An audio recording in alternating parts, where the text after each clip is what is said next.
para me entender, começar a falar o que acontecia, porque eu não tinha realmente aquela experiência. E aí eu tinha que visitar todas as obras que elas tinham em várias empresas grandes, eu tinha que visitar e chegar lá sem aquela experiência de segurança, mas eu tinha que passar um domínio, eu tinha que demonstrar para eles que eu tinha um conhecimento, porque eu não poderia demonstrar também fragilidade. E era uma empresa de construção também, de construção civil pesada. E aí eu fiquei nessa empresa durante 1 ano e meio, saí dessa empresa, fui para uma empresa de consultoria, que aí o diretor dessa empresa de consultoria me conheceu através dessa empresa, me chamou, aí trabalhei em empresa de consultoria, aí foi um outro desafio, sim, enorme, porque consultoria, igual a Tâmara falou mais cedo, consultoria ela te pega desde a microempresa até a empresa de grande porte, então você tem que ter conhecimento de todos os ramos, você tem que viver atualizada. Então, foi uma experiência muito boa para mim. Aí eu comecei a ter conhecimento em avaliações quantitativas, como que fazia as avaliações, né? Então, assim, a gente pega de início experiência, de uma parte de software, você está ali na frente de campo, vendo avaliações, depois você vai para ver avaliações quantitativas, né? Aí é totalmente diferente. E eu fui só me apaixonando. Depois eu tive também o caso igual a Tâmara, que aí eu engravidei, casei, engravidei. Aí saí do mercado um pouco para mim olhar minha filha, mas quando eu voltei para entrar novamente, tive essa discriminação. Uma primeira empresa que eu procurei, o diretor falou assim: não, vou te contratar, mas você não vai poder vir todo dia, porque eu sei que a sua prioridade é sua filha. A gente escuta isso, né? E assim, não é que a prioridade é a filha dentro de casa, mas eles sabem que se adoecer, se demanda materna, a mãe, ela vai realmente precisar se ausentar. E igual a gente estava falando da NR1, é uma das coisas que ela fala, né? Que antigamente a gente tinha assim, a ideia assim, você está com seu problema dentro de casa? Fica em casa. Quando você entrou da porta aqui agora para dentro, a empresa não tem culpa, ela não quer saber o que está acontecendo com você. Você tem que dar conta do que é aqui agora. E não tem como uma pessoa, às vezes está passando por uma dificuldade, você falou de separação, está com uma filha doente dentro de casa, uma mãe, a pessoa se desligar. E é difícil, não só para uma mulher, quanto para um homem também. Mas é difícil da gente conseguir desligar, né? A gente não manter, chegar dentro do trabalho. Chavinha, né? Não possui chavinha. CPF de dentro de casa, CPF de trabalho. Verdade. A gente não consegue fazer isso. E foi desafiador, depois saí de consultoria, fui para mineração. Então, assim, eu tenho vários ramos, estou voltando novamente agora para a consultoria também, que eu tô uma empresa em Conselheiro Lafayette também. Então, assim, eu amo o que eu faço, eu falo que eu escolhi a profissão certa, depois quando eu comecei, que eu larguei, eu falei, agora é isso que eu quero. Estou lidando com pessoas, quem me conhece sabe, né, a forma que eu gosto de conversar. Eu não gosto de tratar mal as pessoas, porque eu falo, não gosto que me trate, também não vou tratar. E segurança é isso. A pessoa sai de dentro de casa, às vezes não está bem, você tem que saber conversar, ela está fazendo sua atividade, você tem que ver ali o que está acontecendo, como que é, e para seguir tanto a obra quanto a vida, né?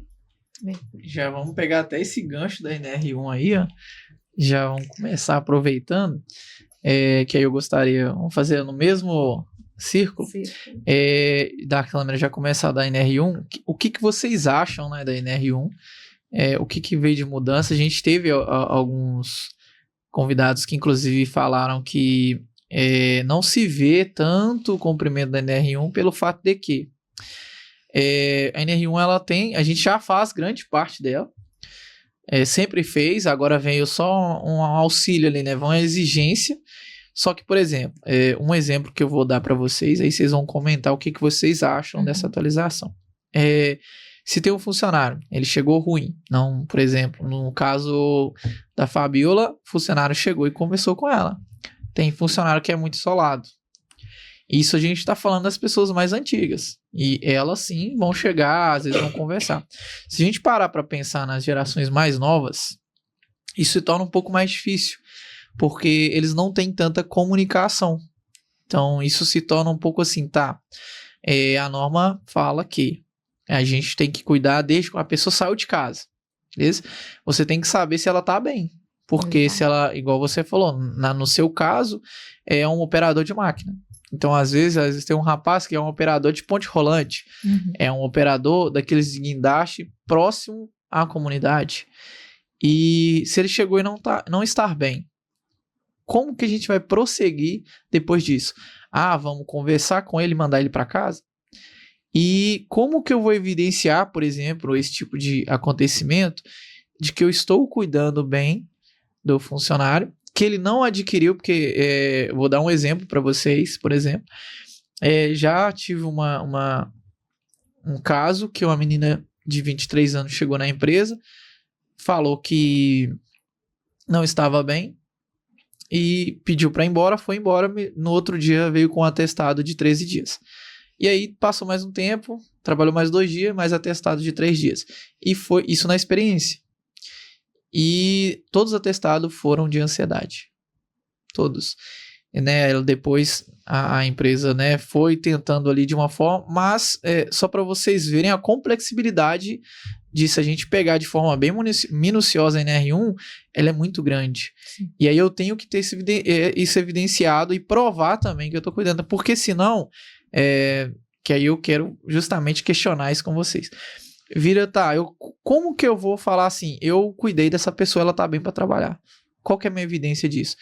E como que eu vou fazer para a pessoa também não levar? Olha para você ver o nível.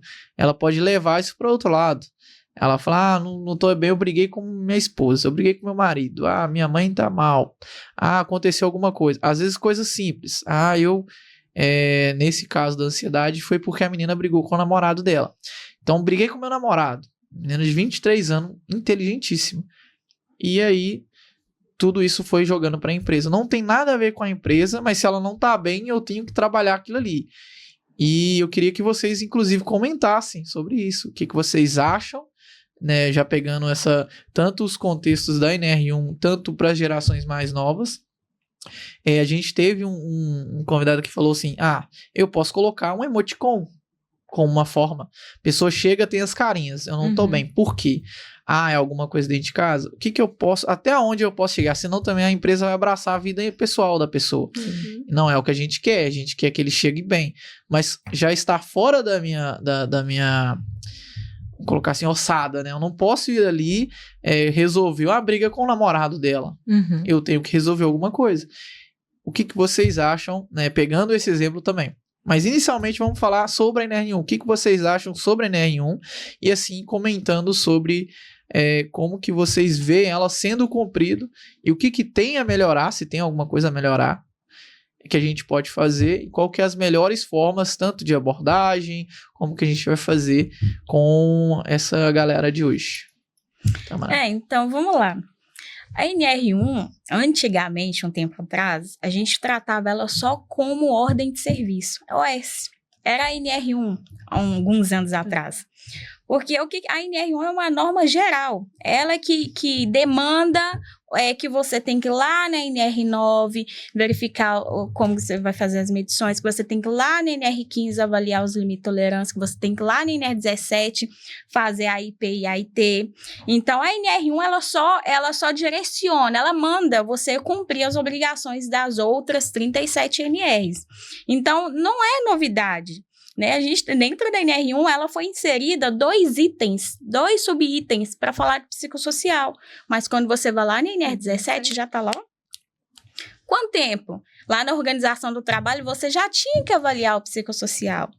Né? A gente já existe ferramentas, metodologias científicas aprovadas, tem muito tempo, a auditoria de ISO, já existia essa obrigação. A NR1 simplesmente trouxe, né, um alerta, tem uma obrigação lá na NR17, aí as empresas não estão cumprindo. Quantas empresas fazem a IP e para? Só aí, vai lá, olha, cadeira, está 90 graus, seu computador está à altura, acabou. Aí era só isso. Então, o que veio, né, a NR1 veio para a gente foi justamente isso, portanto, que ela não diz como que você vai fazer, que forma que você vai fazer, quantos funcionários você vai investigar, quantas entrevistas, não tem. Ela só mandou você cumprir uma obrigação. O que acontece é que existem ferramentas que a NR17 deixa, né, a gente utilizar, é a escolha da organização, não é do responsável técnico, não é do técnico de segurança, é da organização, escolher uma ferramenta que de fato vai trazer a identificação e avaliação dos psicossociais. Então, quando veio, por que veio a NR1, né? O adoecimento mental, ele tá CDF, né, que a gente chama. Ele está cada dia que passa, né, retirando mais dinheiro dos cofres públicos. O que seria esse EDF? CDF são a classificação, né, do CID da área de saúde mental. É o assédio, é o estresse, burnout. Burnout está, assim, no auge. O burnout está no auge, né? Então, tipo assim, o CDF, eu até falo que o F já não é à toa, né? Então, ele trouxe um índice muito grande, o fluxo de adoecimento é muito grande. Lá na área do direito, a solicitação de danos morais para assédio já existia. Você entrar na justiça, achar que você tem direito, não, eu quero aqui, danos morais porque eu sofri um assédio pelo meu encarregado, isso já existia. Então, o que a INR trouxe? Não, peraí, a empresa vai ter que investigar, ela vai ter que barrar. E como a gente que está na área de consultoria, eu já estou, né, aplicando, investigando, fazendo a identificação, o que nós estamos fazendo com isso? Quando a gente aplica questionário, as pessoas acham que a única ferramenta é o questionário, não é. O trabalho é incansável, não para. Então, na fase de implantação, de identificar, de avaliar o psicossocial, a gente aplica um questionário.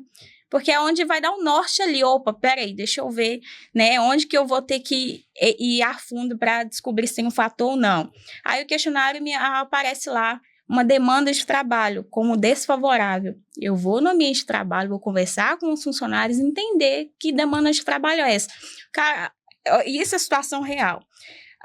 Funcionário de vendas que faz 6 horas de trabalho todo dia, mas para bater a meta de venda, para ganhar uma gratificação maior, tinha que fazer mais 2 horas extras. Então, todo dia, a carga horária dela contratual é 6 horas, mas todo dia ela fazia 8, porque senão ela não batia a demanda de trabalho. O estresse chegando, o fator, né? A preocupação. Então, a NR1, ela trouxe uma coisa legal, porque se a gente for olhar os dois lados para o funcionário, poxa, a gente vai conseguir, né, fazer com que a empresa cumpre né, uma obrigação legal, mas dentro dos limites permitidos, né? Agora, do lado do empregado, da empresa, a empresa ela consegue criar provas de que ela faz algo para prevenir isso.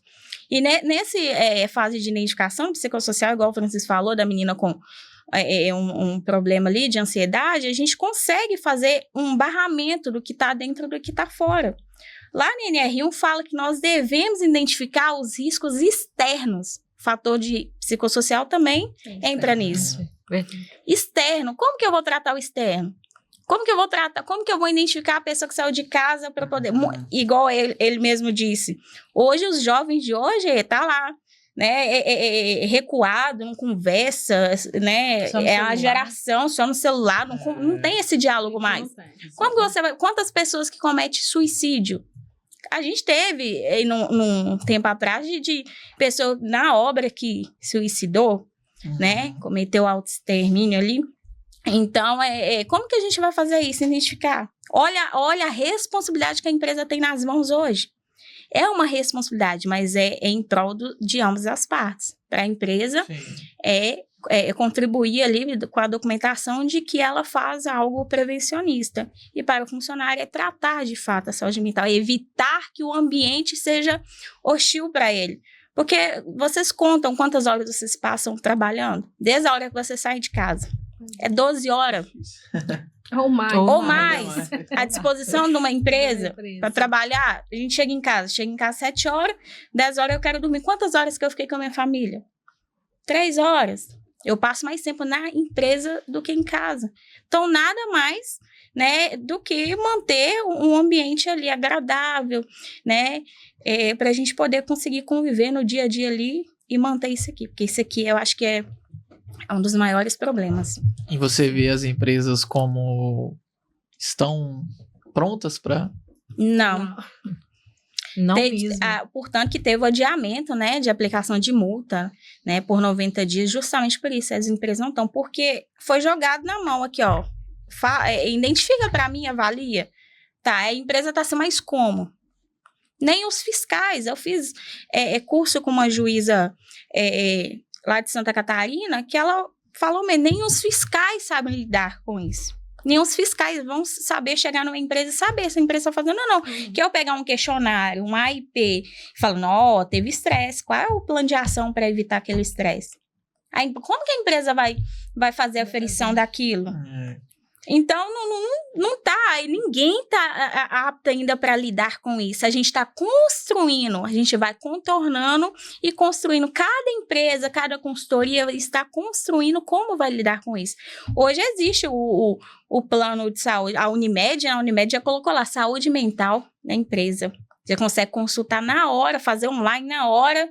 Então, são planos, né, medidas preventivas que já estão existindo, né, para poder prevenir isso. Mas uma coisa eu digo, isso está sendo desafiador para pequenas empresas. Grandes empresas já atuavam para essa prevenção já tem bastante tempo, tá? Sim, né, Tâmara? Porque assim, a gente começou a falar muito agora do risco social, que valeu, mas já tem 1 ano que era para as empresas ir já adaptando. Era se adaptando. Aí as pessoas acham assim, entrou a norma agora. Não. E igual eu falo, com a gente que é mais antiga, a gente sabe, antigamente tinha o nosso PPRA, né, que as empresas, né, e a maioria das pessoas achava o quê? PPRA, fui lá, fiz, peguei, guardei na gaveta. Daqui 1 ano, você volta aqui de novo e a gente vê o que faz e renova. Antigamente era só isso. E aí eu falo que a NR1, ela veio desde as mudanças, né, antiga, com a vinda do E-Social, com tudo, ela veio para mostrar para a gente. Não é pegar um documento, fazer e colocar na gaveta. A gente tem o GRO, que é o gerenciamento, né, dos riscos, onde a gente tem que fazer a aplicabilidade daquilo ali. A gente tem que fazer as ações. Quando a gente vem pela NR1, que ela está exigindo agora o risco social, a gente vai nas empresas, né, para fazer a consultoria, e você vai lá e vê o que você falou. Quantos CDFs? Não é só a aplicabilidade do questionário. O questionário é uma metodologia. Mas você vai pegar quantos CDF que a empresa já tem de 1 ano, de 2 anos, de colaboradores que já estão ali, que está adoecendo, e a empresa simplesmente pegou aquele CID, lançou e mandou para o E-Social do atestado ali do colaborador, mas não procurou saber o que estava acontecendo. A empresas cobrando metas, né? Igual você falou, ainda mais parte de vendas, metas assim que, infelizmente, né, as pessoas às vezes não conseguem bater a meta, mas a pessoa tem que ficar ali, porque ela precisa de trabalhar. Aí vem outra questão que a gente já tem que olhar também, que eu acho que a norma ela fala sobre isso, rotatividade. A empresa ela tem muita rotatividade, então os fiscais eles vão se atentar a esses tipos de elementos que são o início, onde que eles vão pegar a base.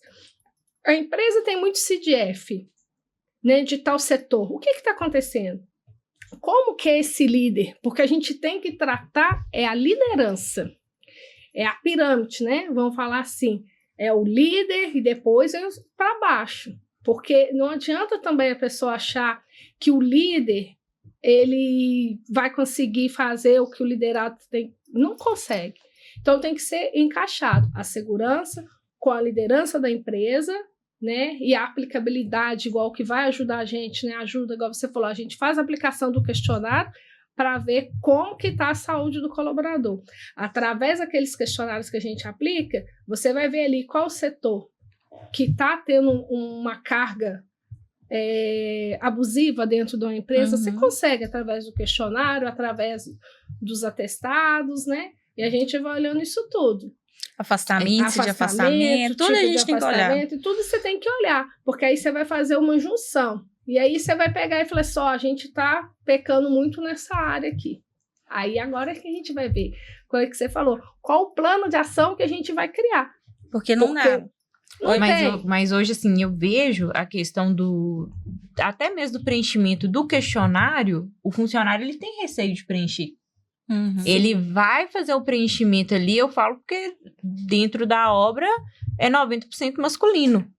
E eles vão ter receio, ter medo de preencher, de colocar algo para levar para a liderança e acabar envolvendo retaliação. Mas aí que vem a importância do anônimo. Sim. Eu não aplico. O que acontece? O questionário ele não é a única ferramenta. A NR1 ela não manda você aplicar um questionário.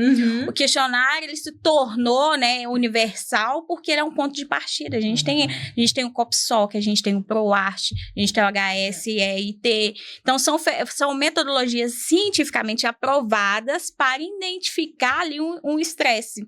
Um exemplo, né, uma desordem no ambiente de trabalho. Então é um ponto de partida. Eu falo pela experiência própria. O questionário, ele me dá um norte. E no questionário, para vocês terem ideia, eu consigo entender o funcionário que está insatisfeito com a empresa e ele aponta tudo negativo. Eu consigo ter essa percepção. A psicóloga entra, faz uma análise daquele questionário e fala, ó, demanda de trabalho vai naquele setor, né? Porque o questionário ele não determina o setor, é a empresa, eu aplico na empresa inteira, eu não faço por setor, porque às vezes o setor tem 2 funcionários, eu vou aplicar o questionário no setor que tem 2, eu vou identificar ele, eu tenho que manter ele anônimo. Eu não posso identificar. Então, aí eu chego lá e converso com os funcionários, né? Eu faço uma entrevista informal ali, vou anotando, opa, demanda do trabalho. Não, aqui faz hora extra todo dia, tem uma meta abusiva. A influência no trabalho, que é a comunicação entre os gestores e os colaboradores. Aqui a influência do trabalho está desfavorável, porque não há comunicação, as opiniões não são acatadas, então eu consigo. Aí, na hora que eu vou conversar, eu consigo perceber se bate ou não com o questionário. Então, a entrevista é importante, porque tem que ter a participação dos colaboradores. Sim. E quando vai aplicar um questionário, você tem que informar para ele, ó, é totalmente anônimo, tá? Que não vai identificar. Mas acaba assim que eles não têm, eles ficam meio, mesmo você falando, é anônimo, eles têm um receio, né? Porque já tive casos de funcionários falar assim, eu preenchi um questionário lá na clínica. Que questionário? Questionário. Ela falou assim, aquele questionário é importante você preencher. Você falar a realidade. Aquilo não vai ser passado para nós. Eles ainda acham que você tem acesso a essas informações. Vários funcionários chegam, eu fiz o exame lá na clínica, você consegue pedir para mim? Não posso. Por conta da lei de proteção de dados. Você tem que solicitar. Você tem que fazer essa solicitação. Nós não temos mais acesso. Então, hoje, eles ainda não estão entendendo que existe a lei de proteção. Tudo que eles falarem, que eles preencherem, que eles pontuarem, irá ficar com sigilo médico, né? E antigamente, o que nós víamos? Todo mundo tinha acesso a tudo, né? O diretor ligava lá na empresa, ou o segurança ligava na clínica, né? O que meu funcionário falou aí? Né? O que foi que ele falou aí? E hoje nós percebemos que os próprios colaboradores mais antigos, eles ainda possuem esse receio. Eles não têm essa confiança do anônimo. Vai ser anônimo. Não, eu não confio. Então, eu acho assim que a maior dificuldade da implantação da NR1 é quebrar esses paradigmas. De que realmente é uma situação, não só um questionário, é uma investigação, correto. Daquele ambiente para tentar melhorar, né? Trazer aquele conforto dentro do ambiente de trabalho, trazer uma melhor produtividade, para que as pessoas elas sintam confortável, que elas sintam bem ali naquele ambiente, porque quando o funcionário ele está bem, a produção dele é maior. Ele consegue ter uma maior entrega ali.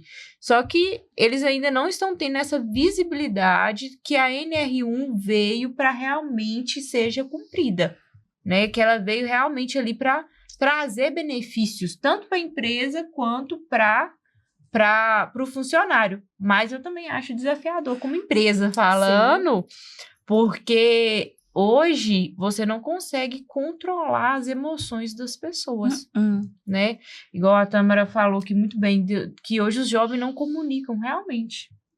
É difícil você contratar uma pessoa jovem e no qual você vai conseguir passar para ela um feedback e ela vai absorver aquele feedback e tentar melhorar. Pelo contrário. Não, o meu gestor tá me perseguindo, né? O meu gestor não tá gostando de mim, né? E não é isso, né? E várias vezes durante a minha trajetória, eu tive feedbacks que eu lembro até hoje. Assim, eu vou até falar aqui, que eu tenho até vergonha de falar, mas, né, um bate-papo que eu acho que é importante.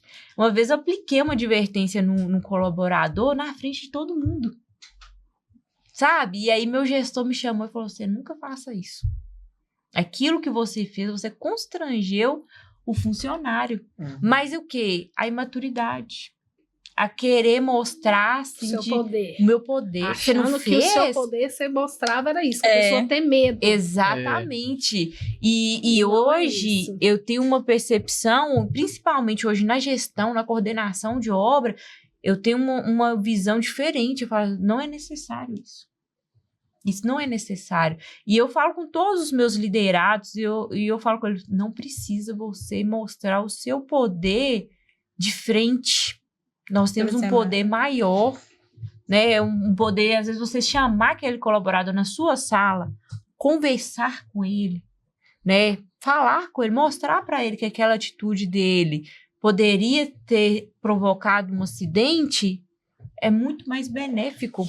Um assédio, né? Processo de assédio moral. Exatamente. E hoje, voltando assim, né, pro assédio, eu falo que as empresas, elas têm que ter mesmo um comunicado, né? Participação da CIPA mesmo, tá ali bem interagido. Por quê? Até pelo Gov, porque a gente fala, né, de denúncias. Aí a pessoa acha assim, só tem a empresa minha aqui, mas aquele canal de denúncia da minha empresa não funciona e tal. Mas hoje o próprio site do Gov tem lá para você a opção de fazer a denúncia daquela empresa. Sim. Então as empresas, elas têm que se adequar, elas têm que ficar atentas por isso, porque hoje não tem ninguém leigo também. Não. Porque a facilidade também que veio da informação. TikTok, Instagram. Bem fácil a informação.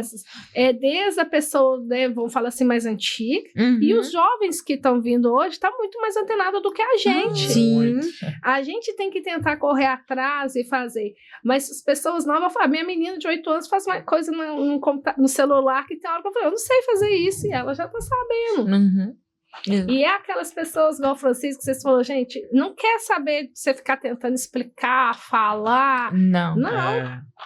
Muitas das vezes não aceita o feedback, né? Não aceita o feedback. E começar a fazer joguinho. Joguinho de NR1, que aí Isso. Não, e assim, e as pessoas hoje, elas estão muito explosivas, né? Intoleráveis. Eu falo assim, que existe uma nação antes da pandemia e uma nação pós-pandemia, né? Então, eu não parei na pandemia. Eu continuei, mesmo no front, nós continuamos atuando, né? E assim, eu percebo que aquelas pessoas que foram resguardadas, quando elas voltaram, elas vieram com receio, né? Como vai ser agora? Ou então, muitas pessoas vieram e falaram assim, não, me sobrecarrega, eu não quero, eu quero viver minha vida, eu quero ter mais liberdade. Né? Então, assim, hoje eu percebo que realmente o adoecimento mental, ele extrapolou muito a mente das pessoas. Sim. Muito. Em tudo, porque antigamente a geração era aquela geração que trabalha. Eu preciso trabalhar. Só que hoje, as pessoas, elas já têm uma nova visão disso. Elas não entendem, elas percebem que elas precisam viver também. A geração está muito mimimi também, né? Essa é a verdade. Exatamente. E a gente tem que saber como conversar e falar. Sim. Porque foi igual a Fabíola falou, se você for muito ríspida, você for chegar de forma, vamos falar, grosseira, você não te respeita. E se você for boazinha demais também, não vão te respeitar. Verdade. Também. Por isso que eu falo assim, que o papel principalmente nós mulheres, de se impor. De chegar e se impor, né? Assim, hoje eu percebo isso, essa clareza. Quando eu chego numa frente de serviço e o pessoal, a Fabíola vem. A Fabíola tá chegando. Então, assim, é aquele respeito, não é aquele medo, né? E isso que eu falo com a minha equipe, é importante você adquirir da sua equipe, de adquirir do respeito das pessoas respeitarem que a sua presença está chegando ali naquele ambiente. E assim, a pessoa conseguir realmente trazer aquele colaborador para o seu lado. E eu arrisco ainda dizer, né, que essa geração nova, se você dá um feedback, ela ainda pede conta e vai embora no mesmo dia. Te deixa falando Tem isso ainda, tá? Tem te isso. deixa falando sozinho. Ah, não, você tá me exigindo demais. Eu tive que aprender a lidar com os erros, né? Meu atual gestor, ele fala muito isso comigo. Tâmara, você errou, não tô te criticando, tô te crucificando, não. Você errou. Pega seu erro, aprende com ele pra você não errar mais. Eu levo isso até pra vida.